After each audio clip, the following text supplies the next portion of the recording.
abril. Estamos en el Auditorio Dai Hall de la APJ, Asociación Peruano-Japonesa, el Centro Cultural Peruano-Japonés.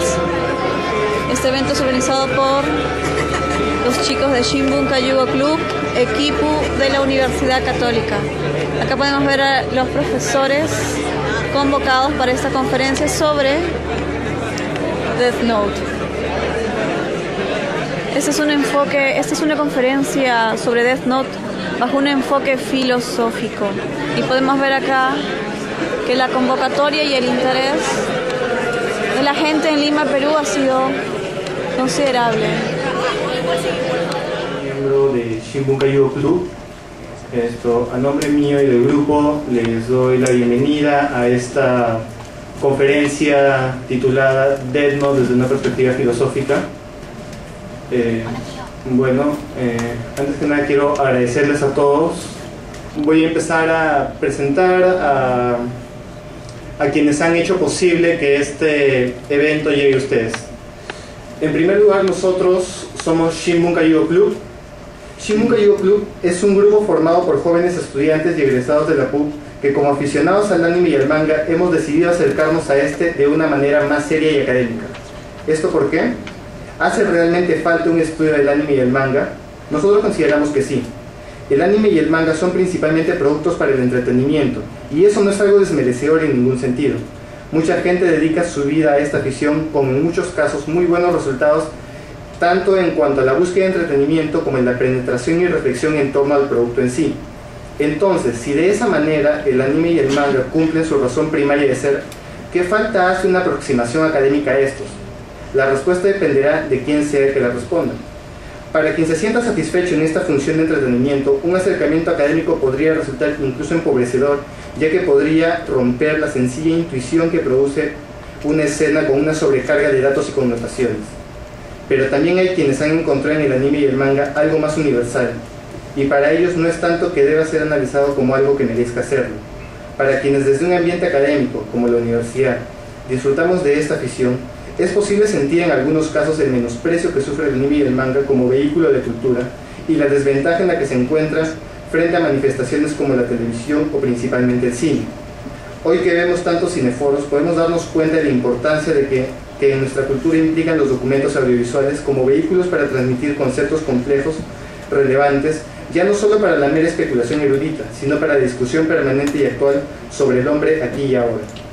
Y en ese sentido, y es en este punto donde creemos que Shinbunka Yugo Club es necesario en su vocación, ya que como fans conocemos y disfrutamos de esta manifestación cultural y como miembros de una comunidad académica podemos poner sobre la mesa de debate a este arte tan rico en conceptos, algunas veces invitando a académicos a hablar de él y otras veces siendo nosotros mismos los que nos aventuremos a analizarlo. Con ustedes, Daniel Luna.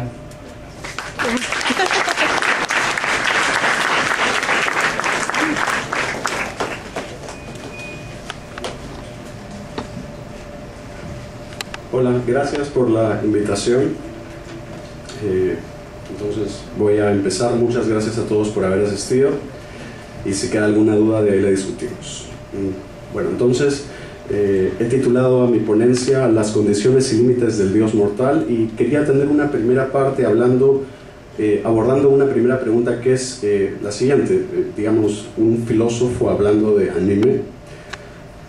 Quiero empezar diciendo que acepté esta invitación no porque sea un asiduo consumidor de la animación japonesa y mucho menos lo que todos conocen como otaku, etc. No suelo ver anime, ya sea por falta de tiempo, por no haber desarrollado el hábito, por no haber cultivado la costumbre, aunque debo confesar que las pocas veces que lo hago, como en esta vez, lo disfruto bastante. La razón principal por la cual acepté con muchas ganas este y el anterior evento sobre Death Note, que fue más o menos, si no me equivoco, el 12 de mayo del 2009, tiene que ver más con una cuestión de forma que de contenido. Y es que lo que más me entusiasmó de poder hacer una aproximación o reflexión filosófica en torno a Death Note es el hecho de que sea un anime y no tanto el que su contenido pueda ser o sea en efecto filosófico.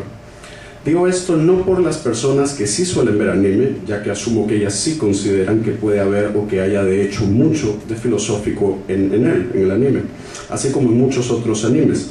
Lo digo en términos más tradicionales respecto a la propia actividad filosófica.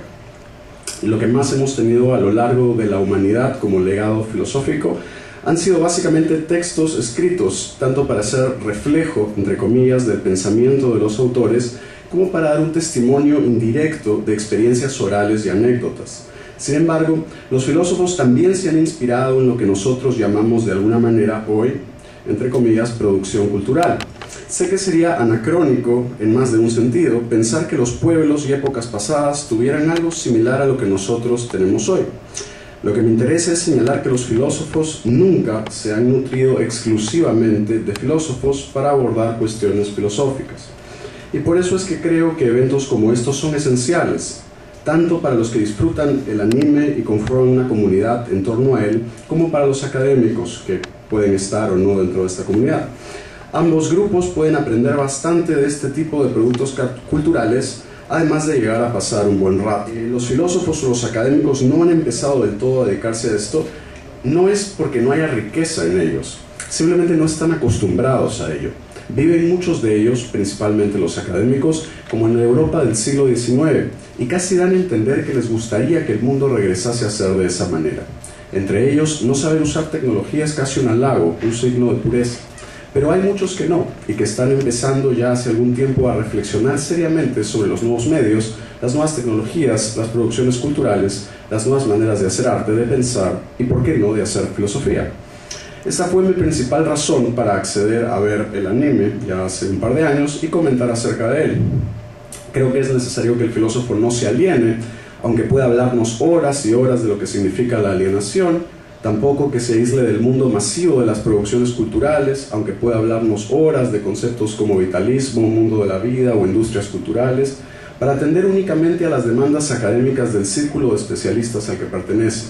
Aristóteles permaneció en la academia 20 años, pero parece que por lo menos veía tragedias, que era algo que todos hacían.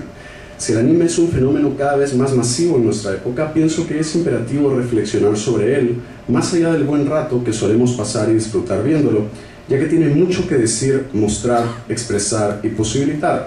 Esto vale igualmente para todo lo demás que todavía no se ha considerado como potencialmente serio, entre comillas. Entonces, ahora ya para pasar a la cuestión de Death Note y no únicamente la introducción, que en general introduce un poco el problema de todos en relación a la filosofía del anime. Bueno, lo siguiente es que no se trata de Calvin y Hobbes, sino de Light y Hobbes. ¿Y por qué? Ahora pasemos a las cuestiones de contenido y dejemos de lado las formales. El caso que nos plantea Death Note es bastante interesante. Me interesa rescatar lo que de hipótesis extrema nos plantea y que a la vez nos posibilita para reflexionar. La idea ya la conocemos todos los presentes, espero. En caso contrario, lamento los potenciales spoilers que seguirán a continuación. Se trata de un cuaderno en el que si escribes el nombre de alguien, este muere en un determinado tiempo. Lo relevante no es obviamente, y no creo que para nadie ese sea el punto de la discusión, si es que tal cosa puede existir, o si los shinigamis existen, o demás preguntas metafísicas. Creo que más bien la relevancia y pertinencia de Death Note consiste en algo análogo a una manera particular de entender la hipótesis del genio maligno de Descartes. Para hacerlo muy brevemente, recordemos que como Descartes, considerado el padre de la filosofía moderna, quiere poner en duda nuestros conocimientos y creencias para fundamentar de manera sólida la ciencia. Y puede poner en duda los sentidos y la diferencia entre el sueño y la vigilia, ya que hay claros contraejemplos que nos hacen dudar de su fiabilidad. Por ejemplo, a veces nos confundimos con espejismos, vemos algo que creemos que es y no es, o a veces no somos conscientes que estamos durmiendo, entonces, digamos, no podríamos estar absolutamente seguros de los sentidos, de si estamos despiertos o dormidos.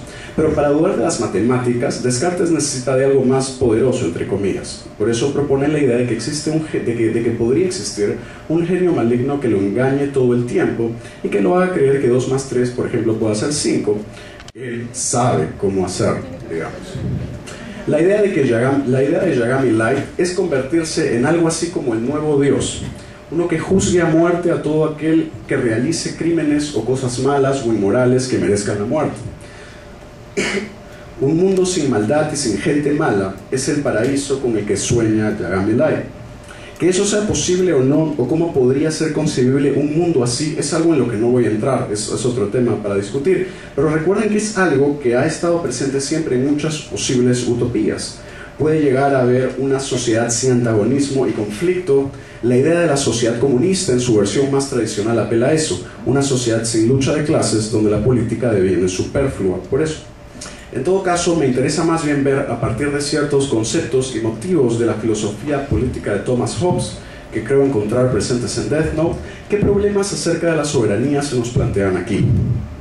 Y es que para Hobbes, a partir de un contrato entre los individuos, renunciamos a ciertos derechos y unificamos nuestras voluntades en una sola para crear artificialmente al Estado, el dios mortal, el Leviatán, ¿no? Y la figura de Leviatán procede del libro de Job, de la Biblia, ¿ya? También, sí. Entonces, él es quien unifica todos los poderes y se encarga de mantener la paz y el orden. Es el soberano. Nadie puede renunciar al contrato, ¿no? Entonces, lo que estoy tratando de decir hasta ahora es las personas, se supone que para Hobbes, digamos, pactarían una especie de contrato, generarían un Estado y una persona que sería el soberano, es decir, tendría el poder y las otras personas serían los súbditos, tendrían que obedecer y no se podría renunciar al contrato, porque si lo hacen, digamos, deberían ser castigados por promover la disidencia, el faccionalismo, rebelarse contra el orden que ya se ha instituido. En Death Note se trata de plantear algo parecido, aunque la pretensión moral y no solamente política es más que explícita. Yagami Light quiere un mundo de gente buena, entre comillas. El soberano de Hobbes quiere la paz y el orden, aunque sus reglas no deben contravenir a la ley natural que viene de Dios. Aún así, las diferencias más importantes entre ambos creo que son tres. La primera de ellas concierne a cómo se da a luz al Estado o al soberano. El caso de Yagami es por adquisición, por dominio, por imposición.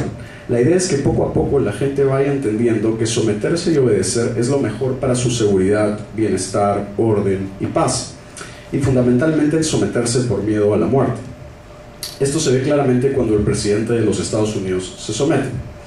Este no es el caso, digamos, ideal de Hobbes, es decir, Hobbes sí contempla esta posibilidad, pero él cree que, digamos, la contractualista él desarrolla más esa que la que se da por imposición, digamos. La segunda concierne a que Light busca un orden mundial, algo que Hobbes no concibe. Hobbes piensa que no puede haber algo así como un leviatán de leviatanes o un estado de estados, es decir, un gobierno mundial. Estamos hablando del siglo XVII. Yagami sí considera que su orden es uno. Sin embargo, el Death Note, me refiero al cuaderno, posibilita una coerción total, ya que las barreras geográficas ya no son límites para un estado, pues el monopolio de la violencia y la aceptación del régimen pueden ser transnacionales, o sea, pueden ir más allá de las barreras espaciales, que era algo inconcebible en esa época.